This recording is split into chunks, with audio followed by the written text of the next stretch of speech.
creating projects, because that's really going to be what most people are going to be interested in and what most likely to be doing.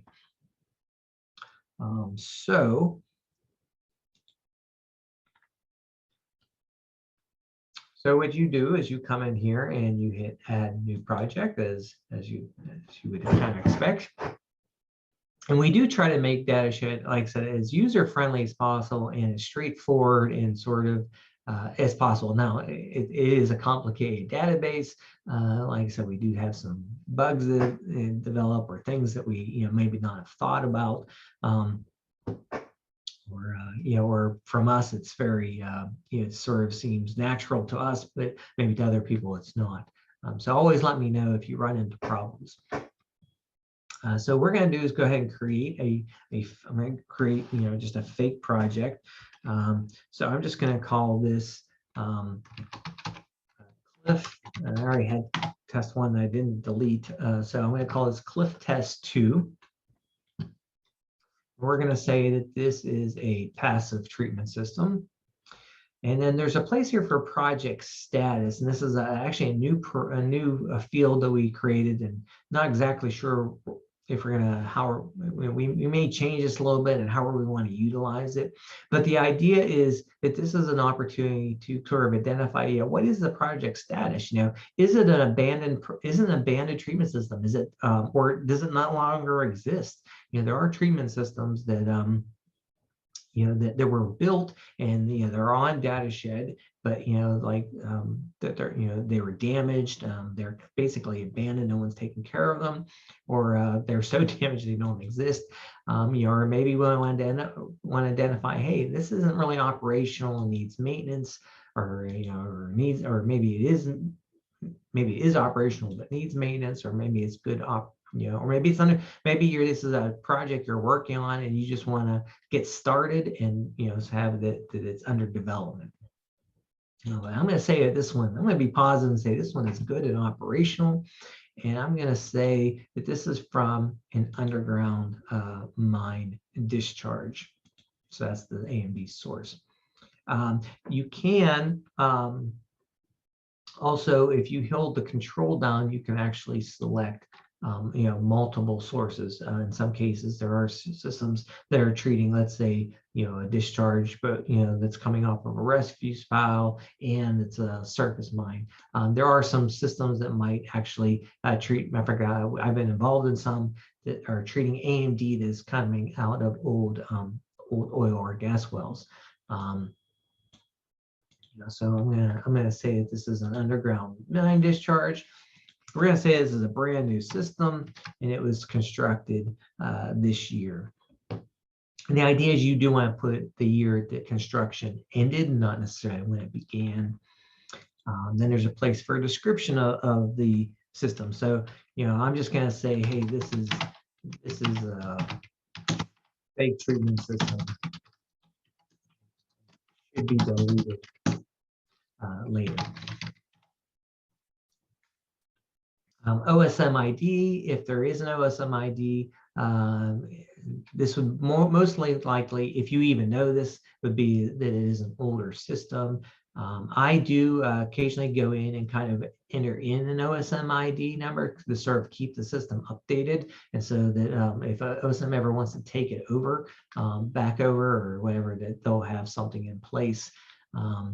Again, the AMLIS ID, abandoned mine land inventory system, if you know it, these aren't required fields, so you don't have to put something there. And always, most of these fields are not required, so it is something that if you don't know something, you can just skip over it and find the information later and then come back and update it. So let's say we know what the total capital cost is. And let's say, let's say it costs $400,000. It does ask you to put in the decimal places, but not include a dollar sign. Let's say the elevation we know is 1,200 feet. This is for the stream is for the receiving stream. So we're going to call this, Cliff Creek. River basin again. Now this actually, it's weird that this actually is a drop-down menu, and we actually have some that are not. Most people. Some people only tend to think about, let's say, okay, it's the Ohio River Basin, or it's the Susquehanna River Basin, whatever. I have included some additional sort of smaller versions of these river basins, particularly the Kiski-Conemaugh Basin, just because there's been a lot of effort that was focused specifically on looking at the Kiski-Conemaugh as its own basin, and so that's the reason why I actually have that on there, as opposed to it being included as the Allegheny Basin, which again gets confusing when you're dealing with these different levels. But again, a lot of these things are somewhat subjective and related to the person's area of interest and scope of interest. So I'm going to go ahead and say, okay, this is the Ohio River Basin. I believe, yeah, the Mon is on there. Okay, yeah, I thought it was on there. So we're going to say Ohio Basin. If you know the quad, I'm just going to call this Cliff, PA. The project designer. So this is the actual, like, let's say the engineer who actually, designed the system. And so, I'm gonna say this is, Tim Danahy, we'll say, and we'll say the project design organization was Biomost. And on the project design organization, you actually have to choose an organization that is is established organization in Datashed. You can't just type whatever you want. So you would have to go back and enter it in as an organization. So primary image. And I'm just you can actually go through to choose the file, just like you would, or you can drag and drop. And so, okay. Bring that over and just drop it in there.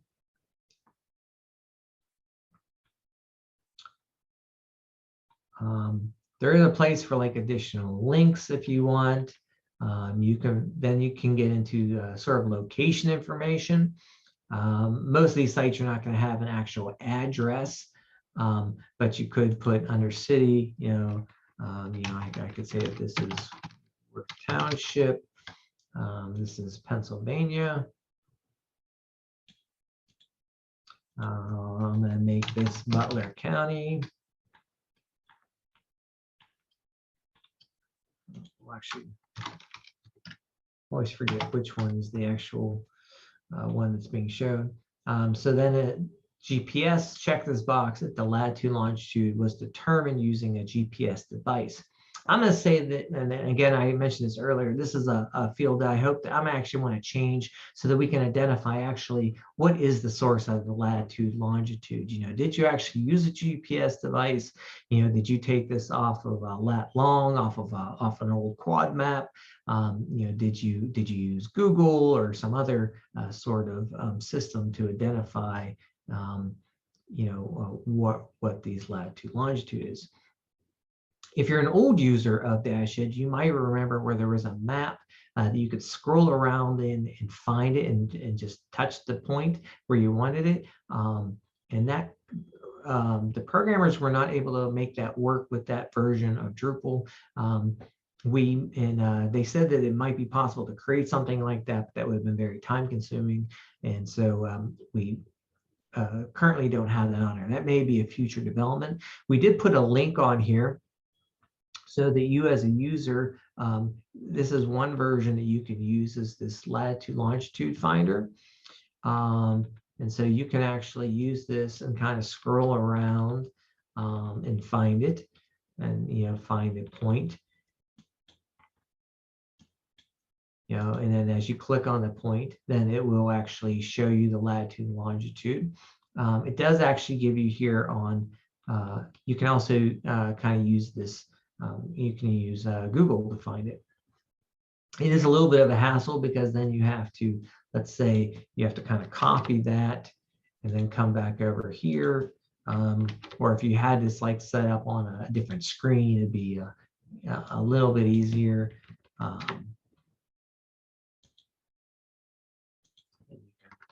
put that information in there. The contact person. This is another thing that like it actually references a user in Datashed. So for instance, we're gonna say, okay, this is this person here. We're gonna say that the contact organization is Stream Restoration. Again, it has to be an organization. I'm not going to bother filling all this out, but you could if you wanted to. The responsible organization, let's just say this is Slippery Rock Watershed Coalition is the responsible organization. You could put a website if you wanted to show up.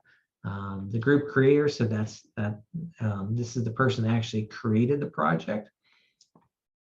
Down here is Spotlight. So if you want this project to be included on that random spotlight on the homepage of Datashed, you click that box. If you don't want it to show up, then you click on.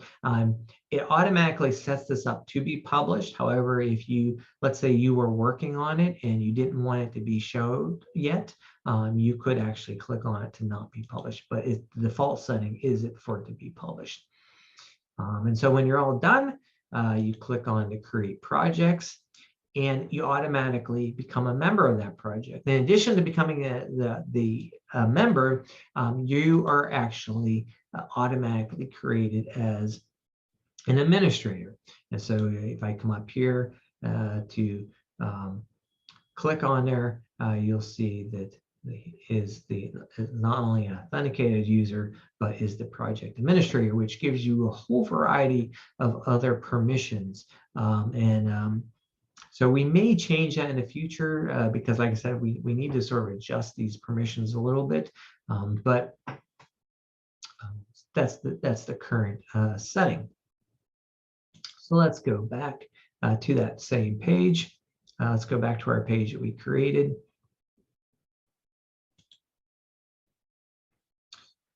And we can see that we have all this information that we entered in. However, you may notice there are certain things that are not being shown.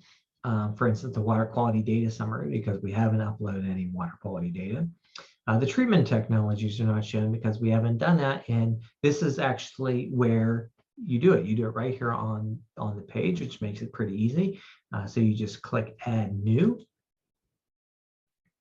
And so you come in here and you choose your treatment technology. So let's say we put in an anoxic limestone drain, and you could put in, you could describe it, this is let's say this is a 1,000-ton limestone ALD.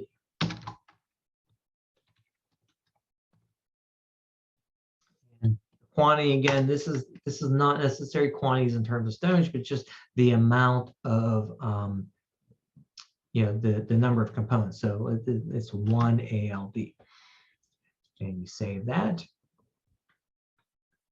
And then let's say you want to add another component, and so let's say